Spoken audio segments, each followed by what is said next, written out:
Once again good morning बच्चों, how are you all. तो अब जो हम न्यूमेरिकल करने जा रहे हैं वो है NCERT exercise motion in a straight line का 12th क्वेश्चन। अब देखो, इस क्वेश्चन में दिक्कत क्या होती है। मतलब इतने साल हो गए मुझे पढ़ाते हुए, एटलीस्ट 13 ईयर्स तो स्कूल में ही पढ़ाते हुए हो गए।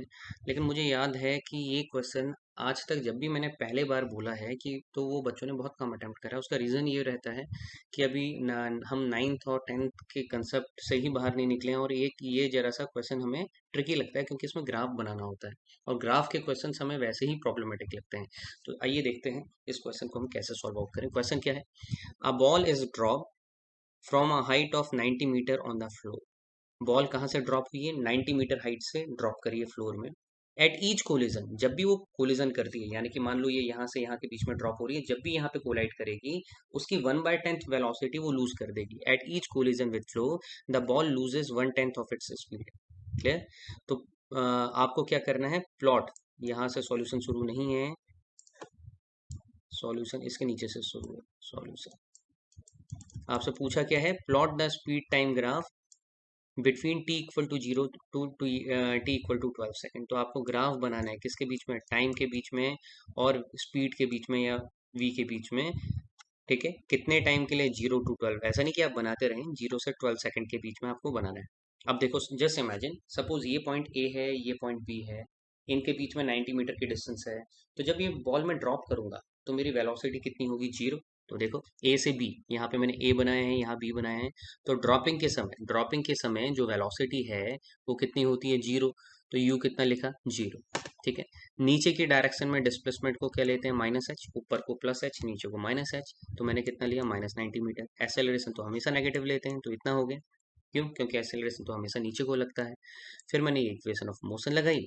u तो 0 था, 2 इंटू एक्सेलरेशन -10 इंटू -90, ये आया। तो वी स्क्वायर कितना आ गया?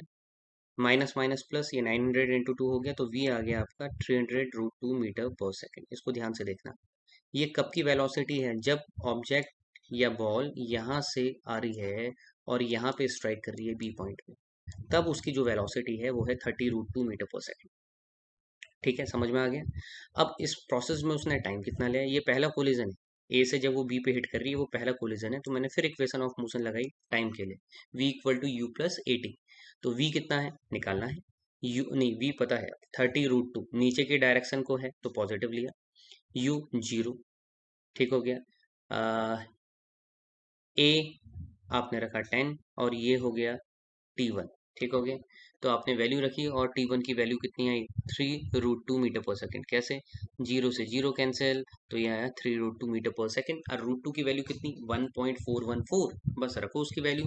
तो T1 की वैल्यू आ गई 4.23 सेकेंड। तो T1 की वैल्यू तो हमारी निकल गई। सबको समझ में आ रहा है? V की वैल्यू हमने निकाल ली थी 30√2 मीटर पर सेकेंड। क्लियर? अच्छा, मैंने एक चीज़ बोली, शायद आप लोगों ने सुनी होगी, तो शायद मैंने उस चीज़ को गलत बोला था, रेक्टिफाई कर लेते हैं। नीचे की डायरेक्शन नेगेटिव होती है, तो अगर नेगेटिव लिखोगे तो v जब वो हिट कर रहा है तो कहाँ पे जा रहा है? नीचे, ग्राउंड पे। नीचे की डायरेक्शन ये नेगेटिव ही होगा, ए नेगेटिव ही होगा, तो ये माइनस और माइनस कैंसिल हो जाएंगे। मैंने लिखे नहीं है, आप लोग ले लीजिएगा। T1 इक्वल टू 3√2 यानी कि 4.23 second. Clear? That is, this is जो आ रही है वेलोसिटी, और ये टाइम आ रहा है during the first collision. During the first collision यानी कि जब ए से बी पे आ रही है, जब वो ए से बी पे हिट कर रहा है, नीचे को आ रहा है, तो बी पे जब वो हिट कर रहा है तो आपका कितना आ रहा है? वेलोसिटी 30√2, और इस प्रोसेस में टाइम कितना लग रहा है? 4.23 सेकेंड। इतना क्लियर है सबको? नाउ, अच्छा, अब हमने क्या कहा कि हर कोलिजन में वो कितनी वेलोसिटी लूज करेगा, कितनी वेलोसिटी कम हो जाएगी? 1/10 कम हो जाएगी। अगर 10 में से 1 पार्ट कम हो गए तो कितनी वेलोसिटी बची? 10 में से 1 कम हो गए तो कितना बचा? 9/10, यानी कि 9/10 वेलोसिटी के साथ वो ऊपर को जाएगी। क्लियर?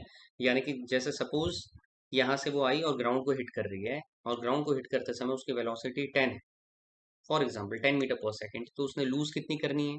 1/10, यानी कि 1 मीटर पर सेकेंड लूज कर दिया, तो कितनी वेलोसिटी के साथ ऊपर को उठेगी? 9 मीटर पर सेकेंड। क्यों? क्योंकि 9/10 बचा है, 1/10 लूज हुआ है, वही मैं बता रहा हूँ। तो यहाँ पे भी देखो, now it loses 1/10 of velocity. तो वो ऊपर को जब जाएगी, अब वो कितनी वेलोसिटी के साथ जाएगी? 1/10 कम हो गया, तो बचा कितना? जिस वेलोसिटी से वो ग्राउंड को हिट कर रहा है उसका 9/10 टाइम्स के साथ वो ऊपर को जाएगी, क्योंकि 1/10 हट गया, 9/10 बचा है। Therefore it rises with velocity, rises in vertically upward direction with velocity 9/10 into ये वेलोसिटी, यानी कि ये कितना आ गया 30√2 मीटर पर सेकंड, यानी कि 27√2 मीटर पर सेकंड। क्लियर? अब देखो ये जब आएगा, अब ये 27√2 से जब ऊपर को जाएगा तो क्या ए हाइट पे पहुंच पाएगा? कभी नहीं पहुंचेगा। ठीक है। अगर ये नीचे को आता और उसी वेलोसिटी के साथ ऊपर को जाता, यानी कि अगर ये 30√2 है और 30√2 के साथ ऊपर जाता, तब जाके ए पे पहुंचता। लेकिन अब वेलोसिटी आपको भी पता है, प्रैक्टिकली कोई भी आप ड्रॉप लो, ठीक है, इवन क्रेजी बॉल जो होती है उनको भी लो, ऐसा नहीं कि वो उतनी हाइट तक रीच करेंगे। तो जब वो ड्रॉप करोगे बाउंस करेगी, लेकिन वो साइड को अप्रोच नहीं कर पा रही है। तो होगा क्या? तो इट विल राइजेस, ठीक है, लेकिन वो ए तक तो नहीं पहुंचेगी, क्योंकि वेलोसिटी तो रिड्यूस हो गई। तो कहाँ तक पहुंची? सी तक। तो अब वो कहाँ से कहाँ जाएगी? B to C. पहले कहाँ से आई थी? ए टू बी, ज़्यादा हाइट थी। अब वो कहाँ से जा रही है? B to C. Clear?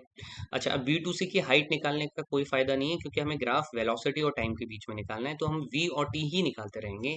Now from B to सी, अब बी टू सी में देखो, जब वो बी से सी जा रहा था, इनिशियल वेलोसिटी 27√2 हमने निकाली, 30√2 के साथ हिट करा था, 1/2 ने लूज करा, तो 27/√2 के साथ राइज कर रही है। ये पॉजिटिव होगी, क्यों? क्योंकि ऊपर को जा रही है। एक्सेलरेशन ड्यू टू ग्रेविटी तो हमेशा नेगेटिव होता है। और हाईएस्ट पॉइंट, अब हाईएस्ट पॉइंट ए नहीं रहा, क्योंकि अब ये राइज करेगा तो पूरा ए तक नहीं जाएगा, सी पे जाके ही वापस आ जाएगा। तो सी पॉइंट पे पहुंच के वेलोसिटी कितनी? जीरो, यानी कि फाइनल वेलोसिटी कितनी आ गई? जीरो। जब ये कहाँ जा रहा है? सी पे, तो at C v equal to zero. मैंने इक्वेशन ऑफ मोशन लगाया, v equal to u plus a t two. T two क्यों लिया? टी वन हमने ए से बी तक का लिया था, अब मैंने बी टू सी के लिए लिया टी टू। तो v equal to u plus a t two. U था पॉजिटिव ऑफ 27√2, ए था -10, और ये है टी टू। ठीक है, तो इसको -10 T2 को लेफ्ट साइड में ले गए, तो कितना हो गया? 10 T2 इक्वल टू 27√2। तो यहाँ से आपकी वैल्यू कितनी आई? T2 इक्वल टू 27/10, यानी कि 2.7√2। मल्टीप्लाई करो 2.7 इंटू 1.414, ये आ जाएगा 3.80 सेकेंड। आपको ग्राफ बनाना है 0 से 12 सेकंड का, और पहले जब वो ड्रॉप हुआ था तो 4.23 हुआ, और अब कितना इसमें ऐड कर दो? 3.80, तो ये 8 पॉइंट समथिंग सेकंड हुआ। अब आपको 12 सेकंड के आसपास तक के टाइम के लिए लेना है। तो जब ये राइज हो रहा है ऊपर, तो इसकी इनिशियल वेलोसिटी कितनी है? 27√2, और टाइम कितना ले रहा है हाईएस्ट पॉइंट तक, सी पॉइंट तक जाने में? 3.80। क्लियर? अब हमें पता है कि जो भी चीज़ ऊपर जाती है वो नीचे तो आती है ना? जैसे फॉर एग्जांपल अगर हम किसी ऑब्जेक्ट को भी ऊपर को थ्रो करें, ये, तो ये नीचे को तो आ रहा है। तो जब ये बी टू सी गया तो वापस आएगा। और हमने एक प्रॉपर्टी पढ़ी, पहले पढ़ी है, जितना टाइम ऊपर जाने में लगता है उतना ही टाइम ऑब्जेक्ट को नीचे आने में भी लगता है, जब उसमें एक्सेलरेशन ड्यू टू ग्रेविटी लग रही है। ठीक है, हम आउटर स्पेस की बात नहीं कर रहे हैं, अर्थ की बात कर रहे हैं जहाँ ग्रेविटी लग रही है। तो इसका मतलब अगर बी टू सी वो जा रहा है, फिर वापस सी टू बी भी तो आएगा। तो अगर बी टू सी जाने में 3.80 सेकंड लगे, तो सी टू बी आने में भी उसे कितना टाइम लगेगा? 3.80 सेकंड लगेगा। क्लियर? तो यही लिखा है, देखो, it comes back from C to B, we know that. अब क्या हो रहा है? सी टू बी आ रहा है, we know that time taken to go up is equal to time taken to come down. तो जितना टाइम बी टू सी में गया उतना ही टाइम सी से बी में भी लगा। यानी कि अब जो टी थ्री है, टी थ्री क्यों बोल रहा हूँ? देखो, पहले A to B t one, फिर B to C t two, फिर C to B t three, वो किसके बराबर हो जाएगा? T two. टी टू क्या था? जब वो बी टू सी जा रहा था, टाइम बराबर होगा। तो ये टाइम भी कितना हो गया? 3.80। क्लियर? और वेलोसिटी भी हमने पढ़ी है, जितनी वेलोसिटी के साथ ऑब्जेक्ट ऊपर को जाती है उतनी ही वेलोसिटी के साथ वापस आती है। तो 27√2 से ऊपर गई, 27√2 से नीचे आई। क्लियर? तो हमें वेलोसिटी भी पता चली, टाइम भी। टाइम टी थ्री भी कितना है? 3.80। तो मैंने यहाँ तक का टोटल टाइम निकाला, 4.23 प्लस 3.8 प्लस 3.8, यह आया 11.83, जो कि अप्रोक्सीमेटली किसके इक्वल है? 12 सेकेंड। और आपको ग्राफ भी कितने सेकंड तक का बनाना है? 12 सेकंड तक का ही बनाना है, यानी कि इसके फर्दर आपको कुछ नहीं करना। बहुत बुक्स में आपको डिस्टेंस भी निकालेंगे और आगे को भी निकालेंगे, कुछ नहीं करना है, क्योंकि उसने 0 से 12 सेकंड तक का ही दिया है। क्लियर? अब देखो, अब हम ग्राफ प्लॉट कर रहे हैं। तो बच्चे क्या करते हैं ना, ऑब्जेक्ट पहले हमने क्या करा? याद करो, ऑब्जेक्ट हमने क्या करा? ड्रॉप करी, है ना? तो बच्चे क्या करते हैं? अच्छा, इसका ग्राफ ऐसा बनेगा, नीचे को जाएगा, ऊपर को आएगा, ये। मैंने पोजीशन की ग्राफ नहीं पूछा, मैंने पूछा वेलोसिटी और टाइम। तो इनिशियली जब वो ड्रॉप हो रहा है ए टू बी, तो क्या वेलोसिटी इंक्रीज कर रही है, डिक्रीज? इंक्रीज कर रही है। तो वही चीज मैं बता रहा हूँ। तो पहले तो आप टाइम एक्सेस में और वेलोसिटी एक्सेस में, क्योंकि टाइम के साथ साथ वेलोसिटी चेंज हो रही है। तो देखो यहाँ पे मैंने लिया 0, ये लिया 10√2, ये लिया 20√2 और यहाँ ले लिया 30√2। क्लियर। लेकिन वेलोसिटी तो हमारी सिर्फ 30 और 27√2 आ रहा है। अब 27√2 30√2 से जरा सा नीचे होगा तो मैंने जरा नीचे बना दिया।